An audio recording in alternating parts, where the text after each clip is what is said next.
listening to Chrysalis Color, the podcast. Hello, this is Jorunn from Norway. And Christine in Canada. With a podcast about color analysis and how it applies to you in a practical way. We'll talk about how to use your colors to make your days brighter, your wardrobe more enjoyable, and your life easier. We'll talk about topics that we find interesting, and we encourage you to submit your questions. A podcast listing is available at chrysaliscolor.com under the Podcasts tab. Hello, everybody, and welcome to episode 19. In our last show, our guest was style coach Anna Lazarska from Perfect Mood Board. Anna is certified in both color and image analysis and has expanded her services to include coaching called Style Strategy. We enjoyed our conversation so much that we've invited Anna back for a second episode to talk more about a few of the brilliant points that she raised regarding image and to delve further into the meaning of image archetype.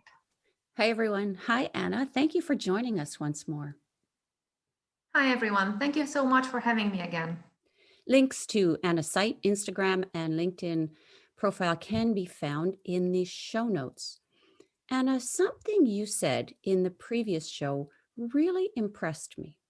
You said that your work with your clients is about helping them find freedom of expression and lifestyle rather than imposing your vision of appearance on them, which could include fashion media's current version of image or style. This is probably the fine line that many coaches walk, although I think I agree with you. It's a departure from another approach to image where the analyst molds the client to the advice rather than the other way around, which reminds me in the scientific world of adjusting the results to fit the data rather than deciding if the numbers really do describe the result. Most stylists take this approach you just described, Christine, hide imperfections and create illusions. I guess it comes from the fact that it is scientifically proven that human brain considers symmetrical proportional objects as the most beautiful. And therefore, the typical styling approach is to make you look like an hourglass, even if you are far from being one. My approach, on the other hand, is to pinpoint to a client what her natural physical structure is about and teach her to understand the specifics of her body lines. It is not about how I would like to see her. It is the baselining of what we know about what is already there. So, to compare, in color analysis, we don't give people seasons. We analyze their coloring to reveal the season they've always been. And similarly, in image analysis, you don't give them an image archetype. You identify the body lines that they have. Image archetypes and seasons are two corners of the triangle.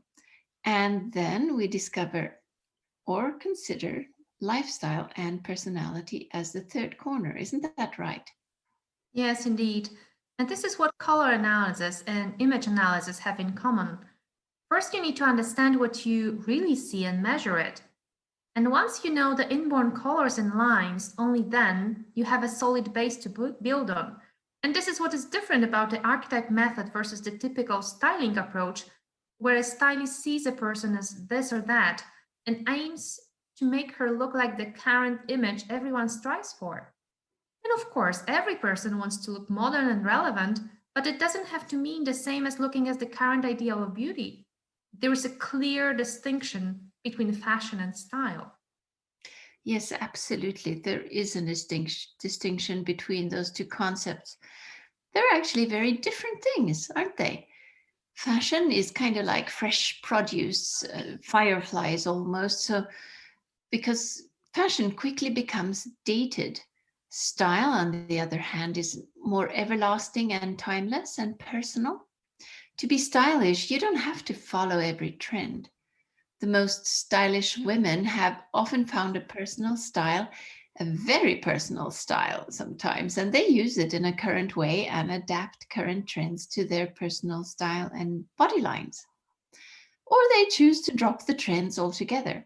Like you, Christine, I can't imagine that you might have jumped on the trend of bell bottoms, have you?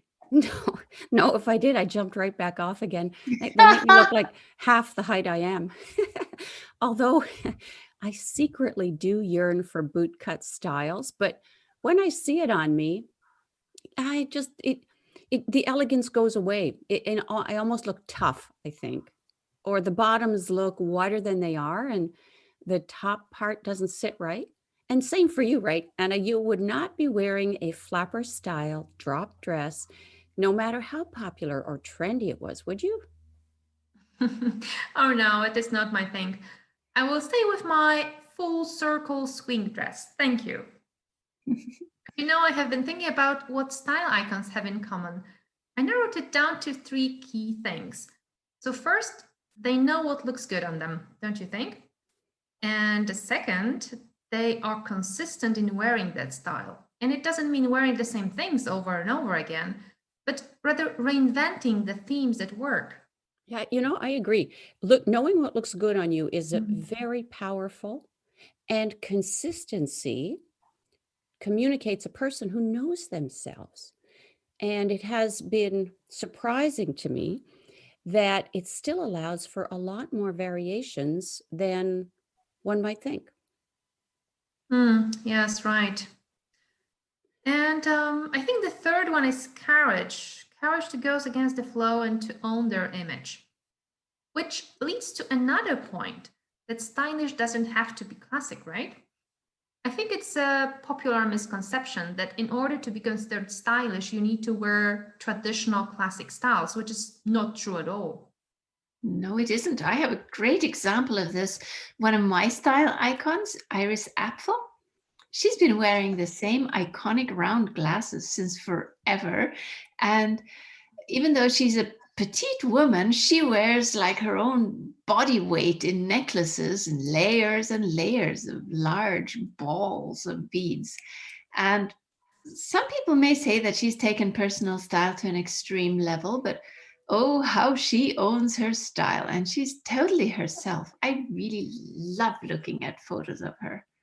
Yeah, she is extreme, but she knows herself. And I agree. I think dressed in classic styles, a pearl necklace, a cardigan twin set, I mean, there are lots of other classic styles, but she'd look even less plausible. The elegance of it would not come through, not her version. Another example, I think, could be me, who will always look better in straight leg pants. Skinny jeans would be unflattering choices on me in any decade. I'm actually not convinced they flatter many body types, but I look heavier both in silhouette and in how I move. I'm so glad we're already planning a third episode where we'll talk about the third dimension, which would be the personality and lifestyle part of the triangle. But back on track to today's topic, which is image archetype.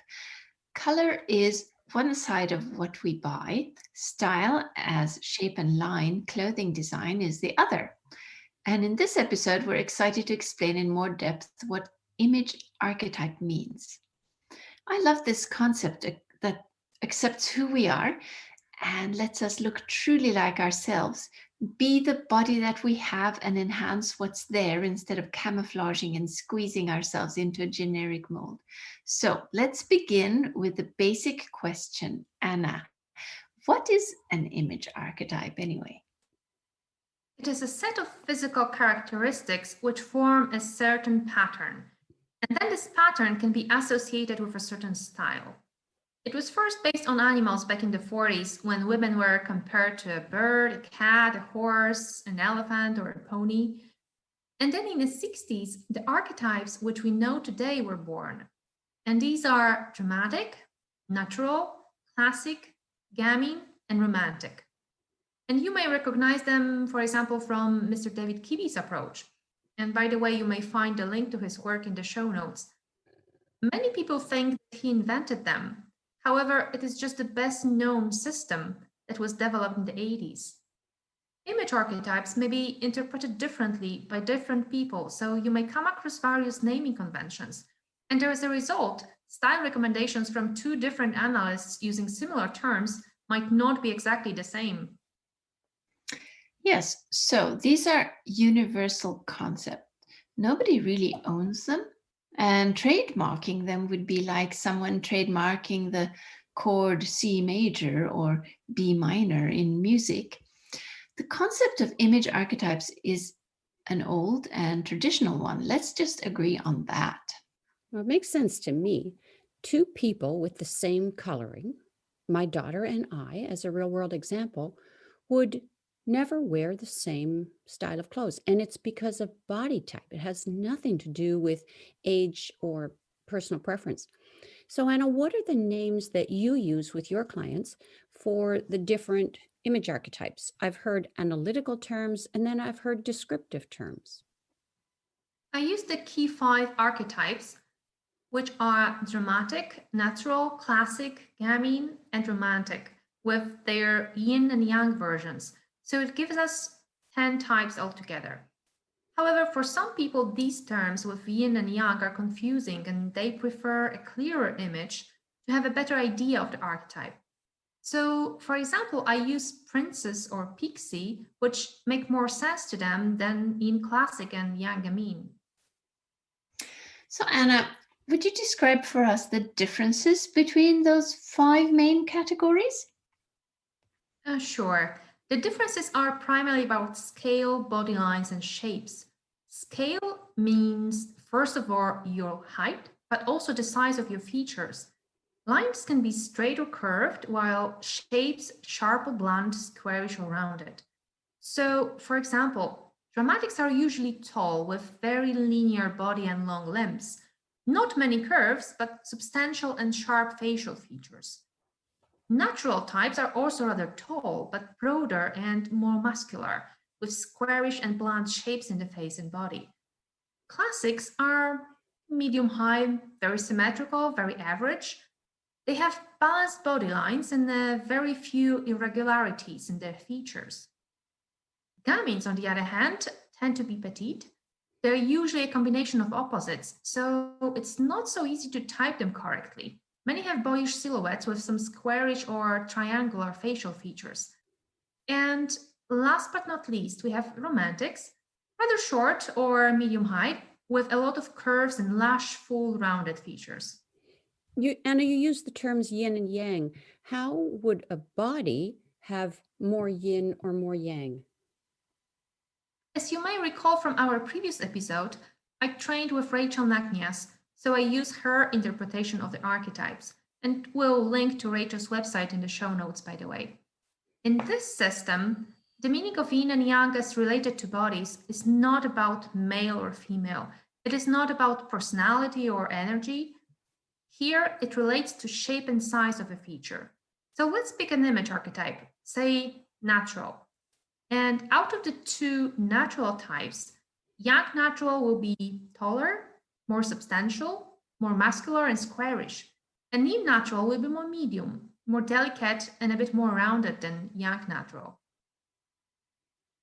So, in personal image analysis, how do you know which archetype you are?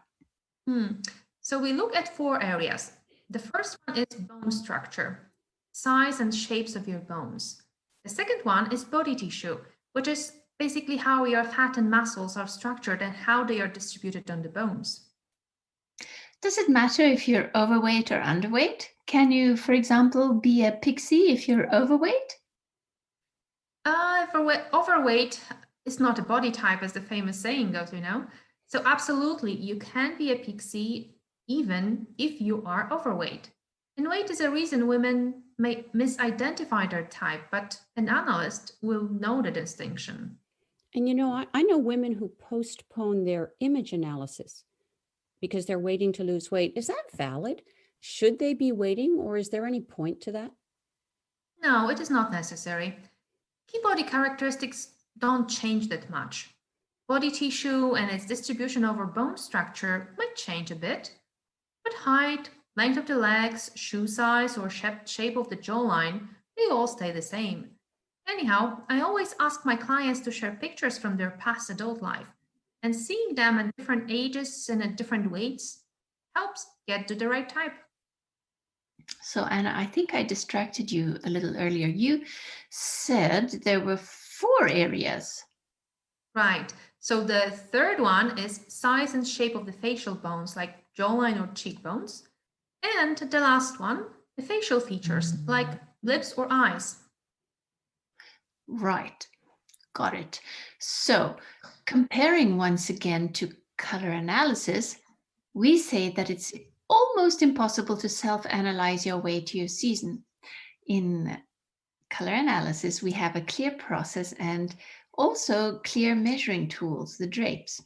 Is it the same with image archetype? Is image archetype something that you need a certified personal image analyst to help you reveal? Or is it something that you can actually figure out by yourself? In image analysis, we also have a standardized process, but it doesn't have to be done in person or in so specific conditions as color analysis.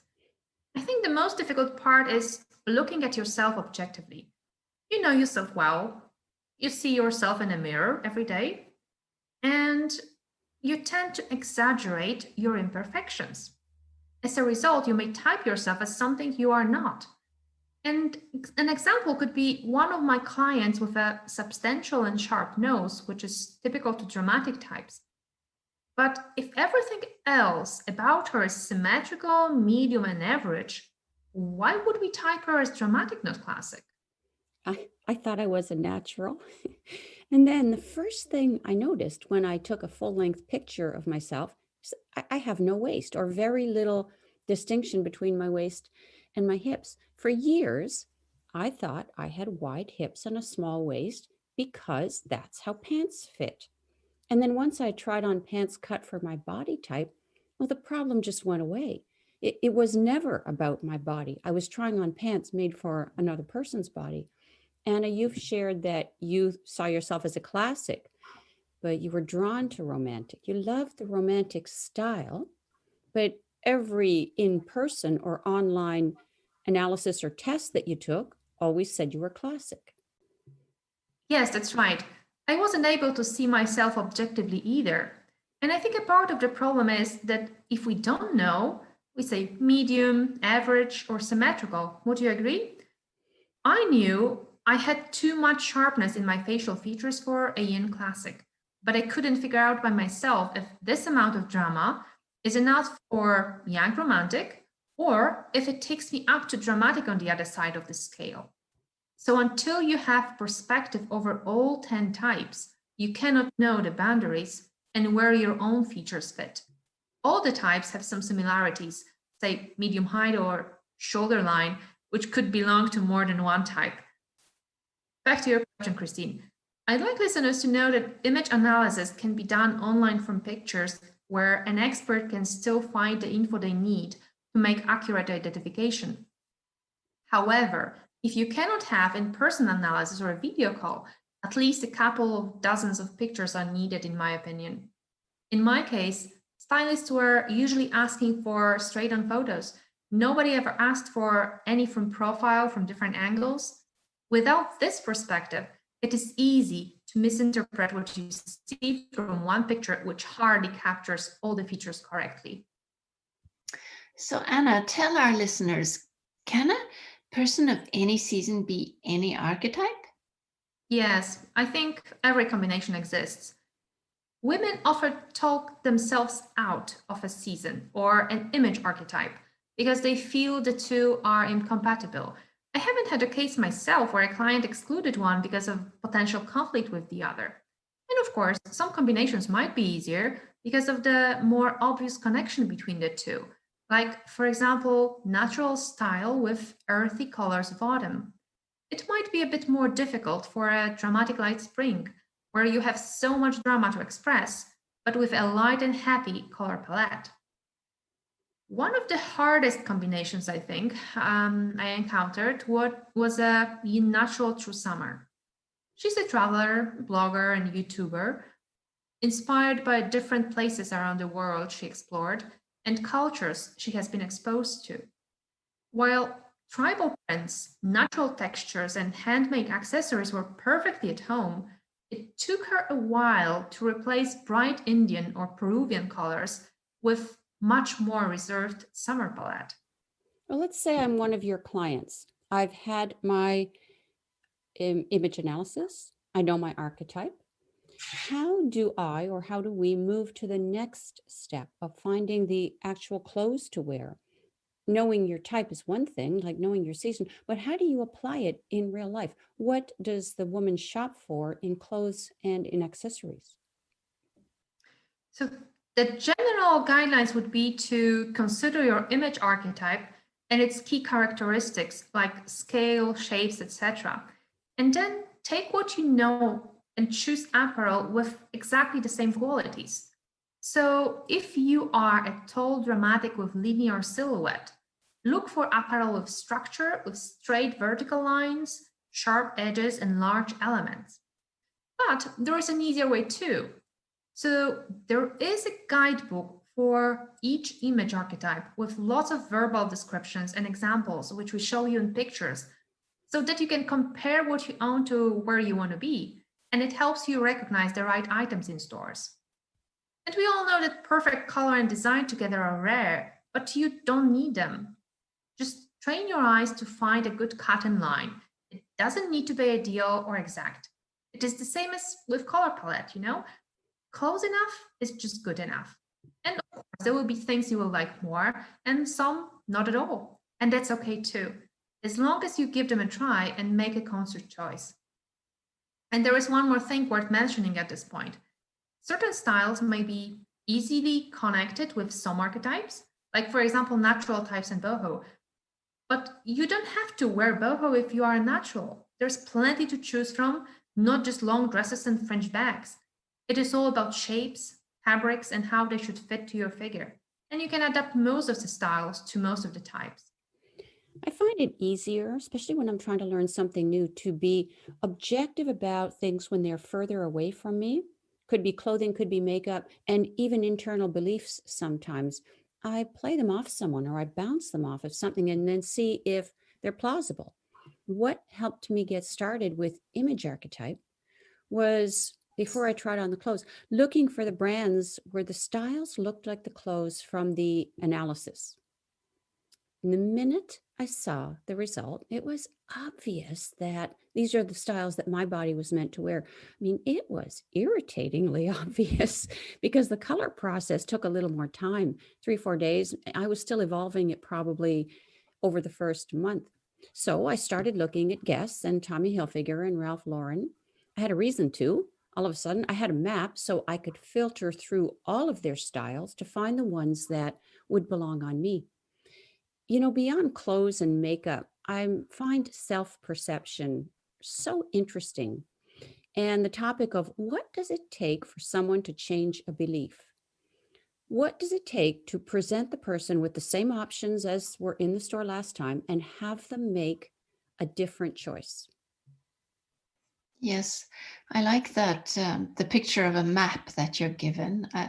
It's kind of like that when I found out I was a young gammon.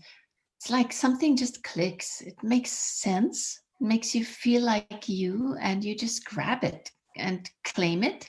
It's just like suddenly seeing yourself clearly.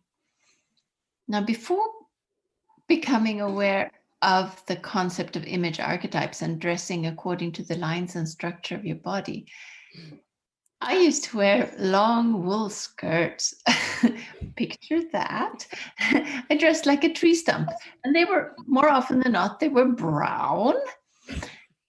You know, I've always liked I've seen natural. these pictures and I know you're going to share them with Yeah, our listeners. And it's true. It doesn't look like the woman that you are today. I know. I know. Yes.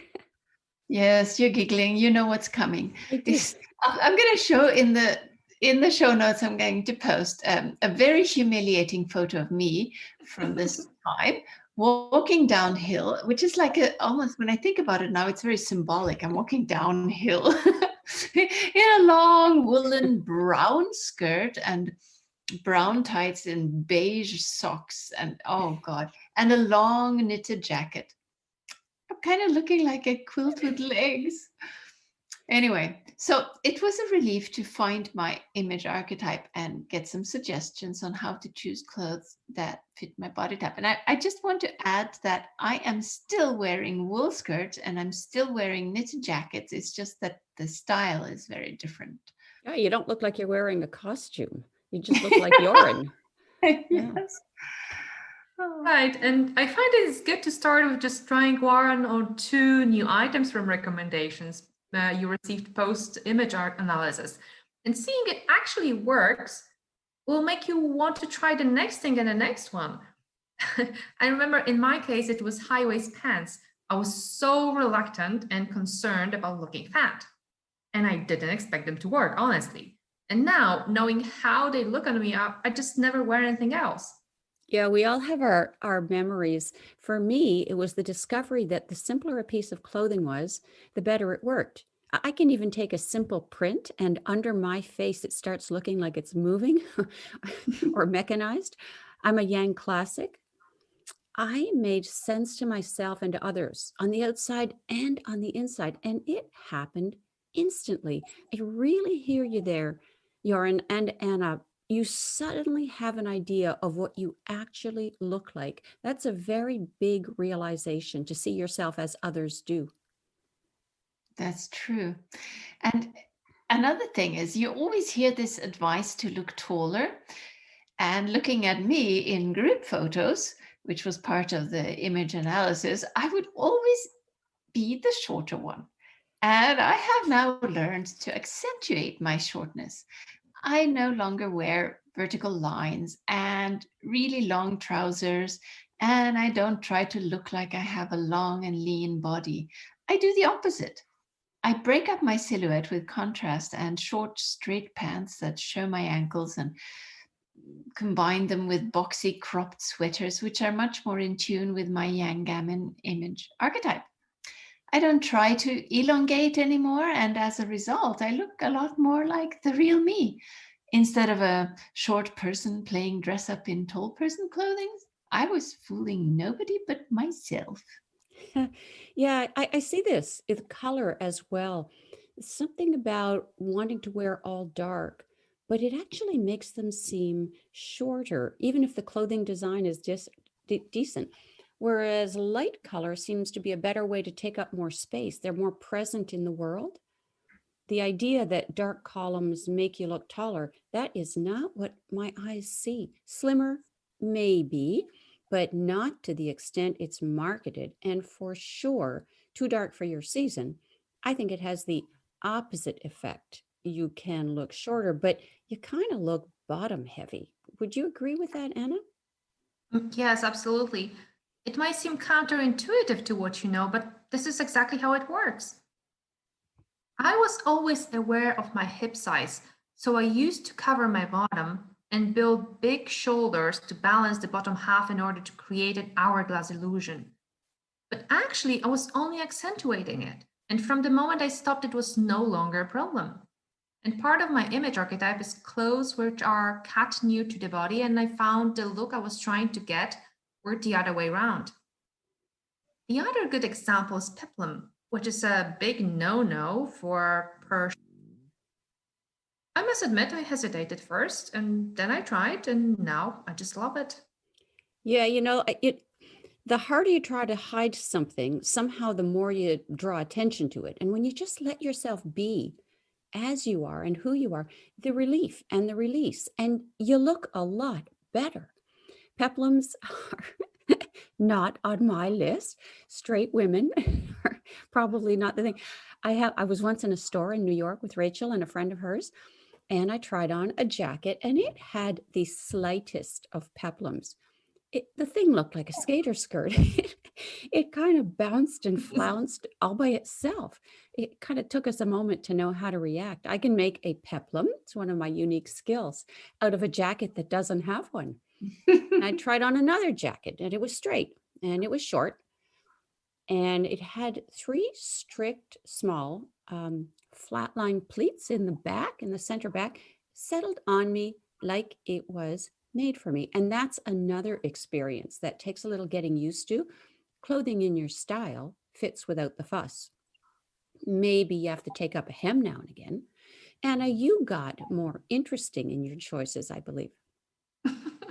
Yes, well, I just returned to how I dressed as a teenager, which is pretty much like a Victorian era vampire with all those theatrical velvet jackets, black lace, and chandelier earrings.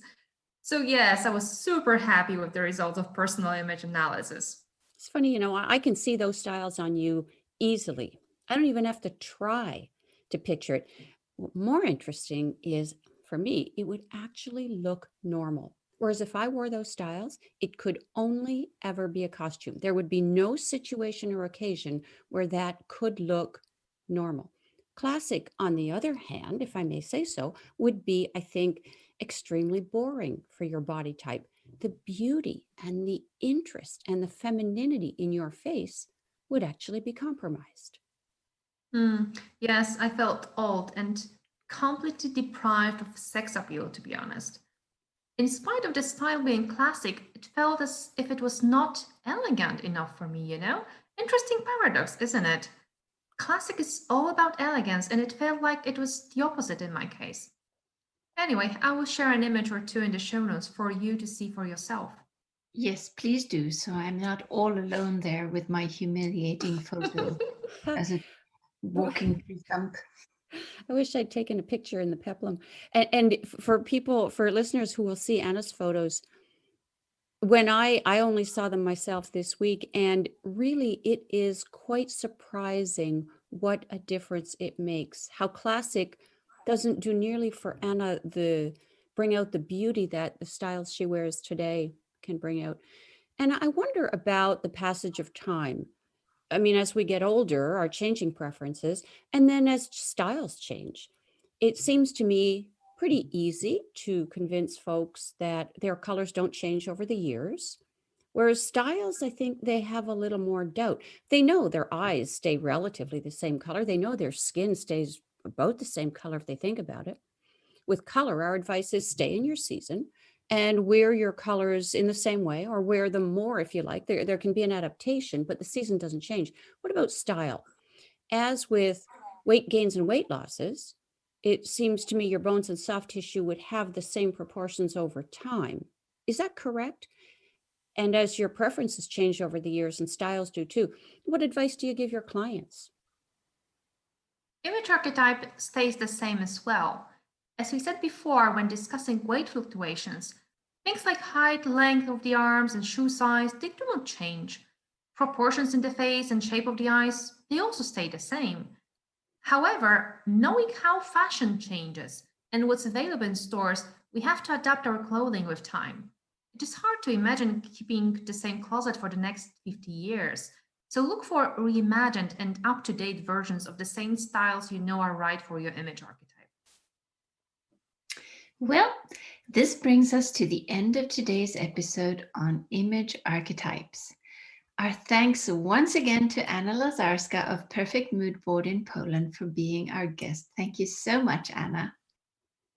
Thank you for hosting me again. And I would like to use this opportunity to mention that if listeners have any additional questions about personal image analysis and the archetypes, I will be happy to answer them in the comments below this post. If there's more interest in this topic, we'll consider exploring it further in the next episode. Thank you for listening. Thanks, everyone. I will remind you that links to Anna's site, Instagram, and LinkedIn can be found in the show notes, and you'll find all three of us at chrysaliscolor.com. Looking ahead to our December podcast schedules, listeners can look forward to a podcast on November the 27th and another episode on December 18th. I'm excited to tell you that Anna will join us once more to discuss the concept of essence. December 18th will be the only episode in December, with our every 2-week schedule resuming once again in January. Thanks for listening. Bye-bye.